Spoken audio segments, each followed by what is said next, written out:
This is a simple guide on how to wire up a UK plug socket.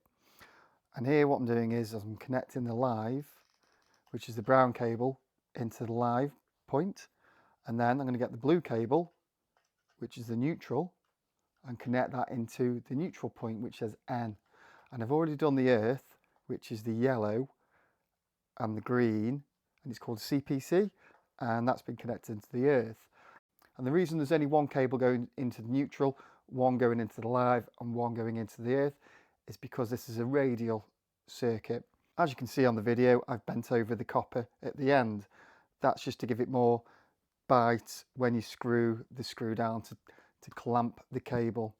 And it just means the less chance of the cable coming out when you fit the socket back. I'm using the flat bladed electrical screwdriver for safety, even though the circuit is off.